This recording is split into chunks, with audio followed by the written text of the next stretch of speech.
What's good, YouTube? DM Gaming here, guys, and in today's video I'm going to discuss the top 4 things or top 4 features that could potentially make Dragon Ball games better with the Unreal Engine 5. Let's go.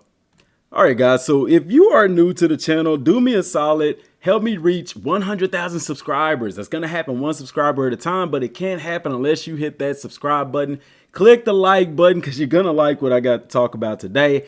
Help me get this video to 1,000 likes. The support in the past couple of videos have been awesome, guys, and I got to take it up a notch. So I want to discuss the top 4 things, okay? The top 4 features with the Unreal Engine 5 that will revolutionize Dragon Ball games. So, and I'm going to be going back and forth a little bit. I almost treat this like a mini live stream, if you will, because there's going to be a ton of information. So we all know that the Unreal Engine 5 is out, okay? They're on like 5.1, 5.2, a lot of different points or whatever. Regardless, it's Unreal Engine 5. This is amazing for Dragon Ball games. And I remember talking about this a long time ago with Dragon Ball games, how with the Unreal Engine 5, they're going to be the way that we want them to be in Dragon Ball games, from everything from destructible environments to clothing, all the way to multiplayer. So looking at the trailer right here, man, like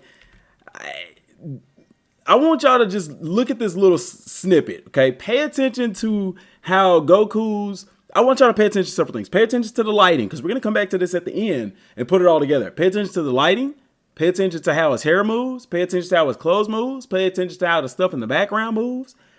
I don't think this is a cutscene, guys. I think this right here, okay?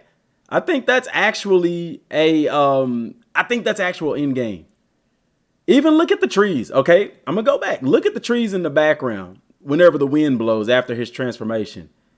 They are even reacting to Goku's blast. His hair, his rope, his belt or whatever, his clothing. The trees back here are even reacting. That says a lot. Okay, so let's hop into the first thing, guys, and that is going to be nanites. Okay, so Unreal Engine 5 introduces nanites, a new technology that allows for real-time rendering of massive amounts of geometry without sacrificing performance, okay?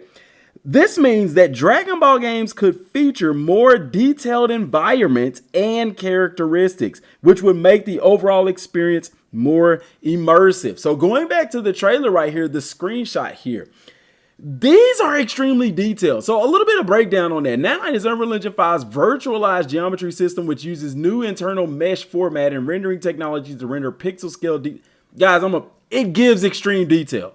So what that means is basically, let's click off. I don't want to take the survey. All right. If you look at the buildings in the background, you can see how detailed they are as far as the eye can see. All right, where normally in previous games, you wouldn't be able to see that level of detail from a distance, okay? It's going to be like blurry, pixified, things like that, okay? And this is what it's talking about close up, the level of detail, okay? Now, the benefit of nanites is multiple orders of magnitude increase in geometry complex, higher triangular objects that has been possible before in real time. And it's all real time stuff. Frame budgets. You can go back and read this stuff, guys, because this is some high level stuff that a lot of people on the surface aren't going to understand. Let me tell you the benefit of nanites. These all operate independently of themselves. In a lot of games, all these buildings would kind of be on the same type of structure, okay? And they're going to be generated as that level happens, but everything that happens here is generated in real time, okay? If, say, a key blast was to hit this building, the destruction on this building would happen in real time. And if, say, a piece of it flew off back here and hit another building, all that stuff would happen in real time. And then you have the level of detail here. Look at how this is structured. Now, this has a lot to do with lighting and things like that, but look at this. Okay, and I know this is paused, so it's hard to catch a real image of it. Look at the mountains in the background. Are they not detailed? You can look at this as far back as it is and as foggy as that image is. I can still tell that that's a mountain. I can see the light reflecting off of that mountain to give it detail. This one right here in the background, same way, extremely detailed. The blades of grass are detailed. The leaves and the trees in the background are detailed. You can even see a piece of grass floating right here. And that's what nanite technology does. It provides for an extremely detailed It means that Dragon Ball games are going to be have more detailed environments and characters. Okay, that's what that means, and that's super dope to get that. So on to point two, it goes into with the detail, and that's going to be the lumens. All right. The lumens is another new technology in Unreal Engine 5 that enables dynamic global illumination. This means that lighting and shadows in the game world can be rendered in real time and respond to changes in the environment. This can make Dragon Ball games look more realistic and dynamic. So lumens, it's all lighting. Lumens, lights. Lumen, illuminate, lighting. Okay, it all goes together. But what they mean in real time, okay, what this has to do is with the lighting system. So you can have a change of day pattern in a Dragon Ball game. Let's say that. Okay, that when the light moves, it's going to reflect off of this. It's not animated. It happens in real time. So in older games that didn't have this technology, the light would have to be, if you ever played Dreams on PlayStation, where you creating a game, essentially, you have to manually move the lighting to change. Okay, and that's why in a lot of games you don't have a day-night cycle. All right, but with lumens, the light, it builds off of the nanites. Okay, the nanites operate independently of themselves. Trying to see another image. If they have another image of nanites, they don't. That's not the picture that I'm trying to see here. Regardless, with the nanites and the lumens, they reflect off of them independently. Okay, so what this means for Dragon Ball games, because I can get in depth about the lumens and stuff like that. People probably don't want to hear that. They want to hear, DM, what does this have to do with Dragon Ball games? All right, look at this. Look at this. You can look at this little trailer, this image, this still shot right here, and you can tell exactly where the light is coming from in this.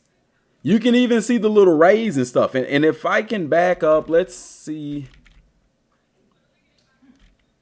if we can back up here to see when. Okay, let's start here. And I want y'all to pay attention to how everything reacts with Goku. See right here, okay?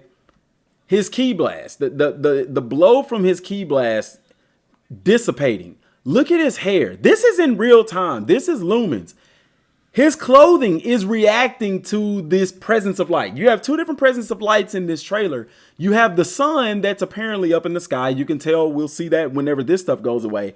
Now you have a different light source. So with lumens, you can have multiple different light sources and they all react to the objects in the game in real time. And what you're seeing here is a demonstration of that with the lumens. Right now, his hair is illuminated from his transformation.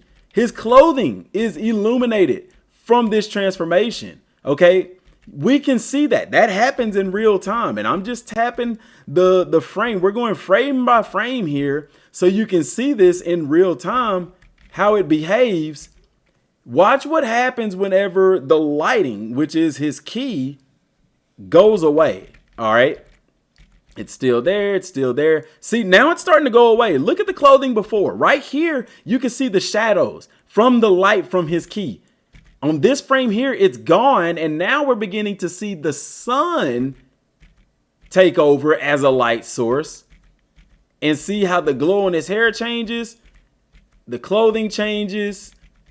And a couple of frames later, we're sitting here without the ki. And we're sitting here with the light from the sun reacting on Goku and things like that. That's freaking dope. That's what lumens provides in a Dragon Ball game. Okay. I didn't mean to skip that far ahead. I'm sorry, guys. I'm anxious. I'm excited. This is like really, really cool stuff. Okay. So that's lumens. Now, this is going to also affect ki blast in the game. So whenever you have certain ki blasts, you know how in Dragon Ball games or in Dragon Ball in the anime and stuff like that, whenever they have certain ki blasts, they get even brighter than the sun and it changes the lighting over the entire area and things like that. You're going to get to experience this because right now in the game, when you fire a ki blast, go into Tenkaichi and fire a ki blast. The lighting doesn't change at all. Okay. That's going to be different with the Unreal Engine 5 and Dragon Ball games in general going forward. They're going to be able to have multiple sources of lighting that change in real time. And I think that's crazy dope. I think that's super dope. So that's number 2. Number 3 is going to be animation and physics. Okay. So Unreal Engine 5 features improved animation and physics systems that could make Dragon Ball games more fluid and responsive. This will be especially important for a game that features fast-paced combat and flying. So physics-wise, this is going to affect not just the physical world, okay? So you have destruction and stuff like that. We'll talk about that here in a sec, kind of expound on that a little bit more from yesterday's video.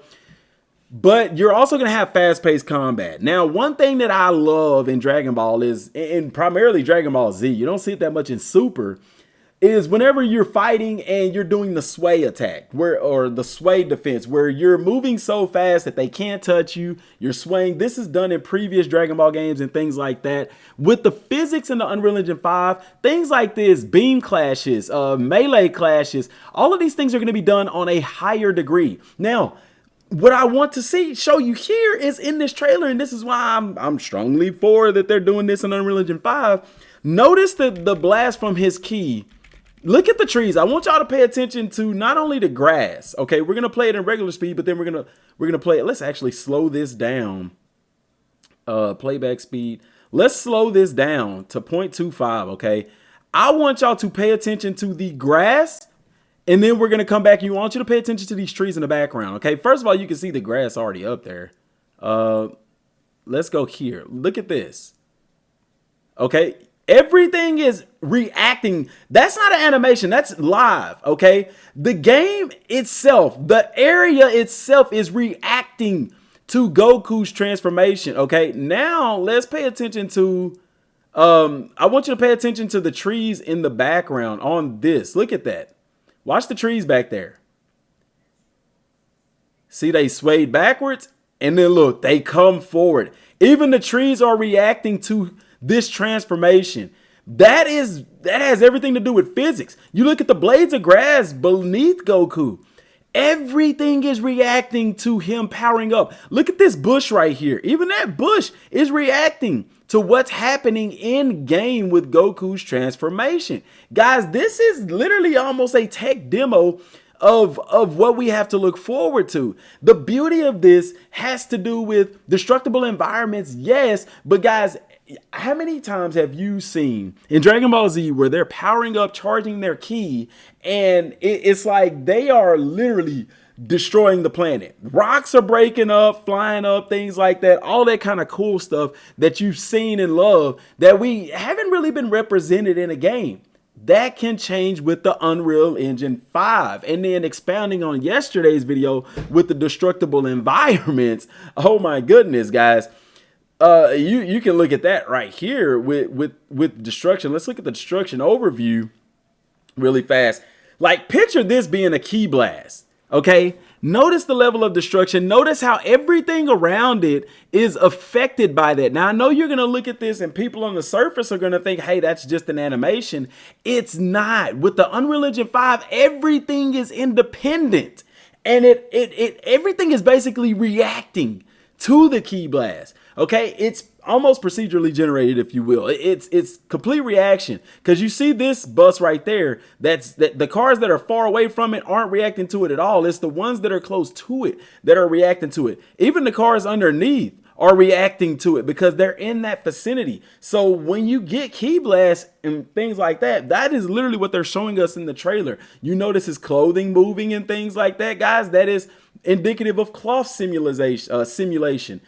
And then the hair physics, you even notice his hair is changing. All of these things that they're showing us in the trailer is representing the physics in the Unreal Engine 5. And then last but not least, guys, number 4, now this is going to make a lot of people happy, is you're going to have improved multiplayer. So in Unreal Engine 5 also includes new multiplayer features that could enhance the online experience for Dragon Ball games. For example, the engine includes a new networking system that reduces latency and makes online play smoother. That is super, no pun intended, cool. Okay, so lower latency, guys, lower latency, that's even with the lower latency that you get with the next gen consoles. If you have a high grade TV, like, you're gonna have low input lag, the latency, there's no lag and things like that. It's gonna be awesome for multiplayer games, which Tenkaichi is a multiplayer game. The multiplayer is going to be really unique on that. So putting it all together, guys, overall, the Unreal Engine 5 has several features that could potentially make Dragon Ball games better and more immersive. However, it ultimately depends on how the engine is used and implemented by the game developers. We have to stress that, okay? The Unreal Engine 5 by itself is crazy capable, okay? But if the developers themselves don't utilize this, it's for naught, okay? It's for naught. Now, the benefit of this is going to be putting this on next-gen consoles where we will be able to get the full experience of this. Because if this is on Xbox and PS4, guys, it's going to be a no-go. It is not going to be as effective as it could be. But putting all of this together, guys, that's why I feel that this trailer, this particular portion here, is literally a Unreal Engine 5 demo for Tenkaichi. Like, I don't see how you can watch this and not think that. Literally, look at this. The lighting, his hands. See the shading on his hands? That is coming from the light source, which is his ki. It's not coming from the sun or anything else. Like his clothing, you can see the blades of grass and rocks moving up through his ki. You can see his ki itself, the key blast, things like that, guys. That is everything that Unreal Engine 5 is going to bring to this game, shown to you within what, a 2 to 3 second clip. Like, that's dope. That's crazy dope. That is crazy exciting. If you're a Dragon Ball fan, you should be standing ovation for what we're seeing right here. And the very first time I saw this trailer, my mind immediately went to, guys, that's Unreal Engine, bro. Like, that's Unreal Engine. Like, look at the lighting as well. Like, that's Unreal Engine. Look at this. I want you to watch this right quick. Look at the shadows, guys. That's another example of the lumens. Backing up for a second. Look at the shadows. Okay, so right now, let's go back a little bit, just a tad bit. I went forward. Okay, pay attention right here. Notice the trees. Look, right now they're blowing. They're blowing to the right, so there's no shadows right here, right? Look in this area right here. Now, when they come back to their regular stance, all of a sudden, even the blades of grass are giving off a shadow that was previously not there. Why? Because everything is in real time, yo. This is dope. The grass, the bushes right here, it's all blowing to the right because or backwards. That's wherever it's blowing. But when it comes back to its regular spot, look, you can see the shadows. Even notice that this bush right here becomes visible before it's not visible, okay? Why? Because it's not in the way of the light source, but it flows in real time. The lighting reacts in real time. The physics reacts in real time. Guys, this is the freaking power of Unreal Engine 5 in our face, guys. So this is awesome. I'm excited. Let me know what you guys think down in the comment section down below, man. I can't wait to see more of this game. I don't think this is a cutscene. I think this is in-game live demonstration of the Unreal Engine 5 and what we have to look forward to in the new Tenkaichi game. That's all I got for right now, guys. Till next time, thanks for watching. Peace.